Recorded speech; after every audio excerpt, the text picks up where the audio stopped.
Raquel est médecin et Francisco, son conjoint, un grand artiste dédié aux arts plastiques. En compagnie d'un autre couple d'amis, ils ont décidé de visiter Damas, au cœur de la Syrie. Les 4 amis ont loué un tout-terrain et ont commencé un voyage fascinant à travers les déserts immenses de ce pays. Au loin, ils ont vu un camion qui se dirigeait vers eux. C'était un véhicule militaire. De façon inattendue, à quelques mètres, le camion prit un virage brutal et s'est dirigé tout droit vers leur véhicule. L'impact est terrible. Raquel est projetée à travers le pare-brise. Son visage est frappé violemment, d'abord contre son propre véhicule, ensuite, enfin contre le sol.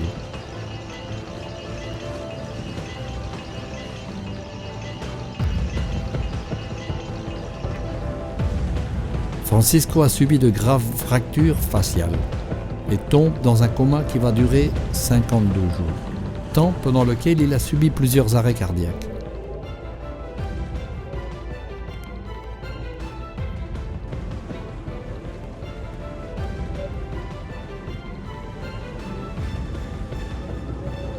Les 2 amis de Raquel et Francisco sont morts sur le coup. Raquel, avec de graves fractures, en particulier sur son visage, a utilisé son téléphone mobile pour organiser leur sauvetage. Raquel est un véritable exemple de courage.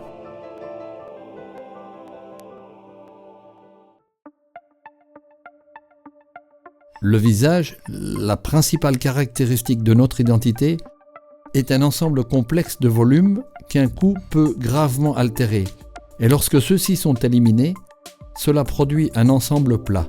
Le succès de la reconstruction d'un visage, après un grave traumatisme, dépend avant tout de la rapidité avec laquelle il est réalisé. Mais être dans un pays éloigné a fait que le traitement chirurgical de Raquel s'est retardé plus de 10 jours. L'équipe de chirurgiens maxillofaciaux qui se sont occupés d'elle ont fait tout ce qui était techniquement possible pour restaurer sa volumétrie. Réellement une bonne chirurgie, mais avec des limites imposées par les circonstances. Après 3 ans d'intervention chirurgicale, avec des complications multiples, Raquel est découragée et ne désire plus faire de tentatives chirurgicales. La reconstruction faciale, en fournissant du volume sans chirurgie, pourrait être la solution.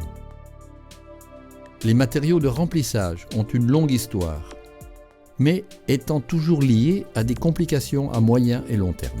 Mais l'apparition de l'acide hyaluronique pur a changé tout cela. Il est maintenant possible de l'utiliser avec une grande sécurité, à condition que cela soit fait par des professionnels expérimentés. Il était nécessaire de prévoir du volume dans des zones bien déterminées pour que Raquel récupère son visage et donc son identité. Dans la zone temporale, vu que le muscle s'atrophie après les chirurgies, dans le nez, dépourvu de projection et d'asymétrie, dans les pommettes, trait fondamental du visage féminin, et enfin, dans sa lèvre, avec une grave asymétrie qui empêchait une fermeture complète au repos. Bien que ce soit un matériel résorbable, il y a une faible irrigation sanguine dans ces zones qui fait échouer les greffes traditionnelles. Celui-ci agit pour préserver ces remplissages pendant longtemps.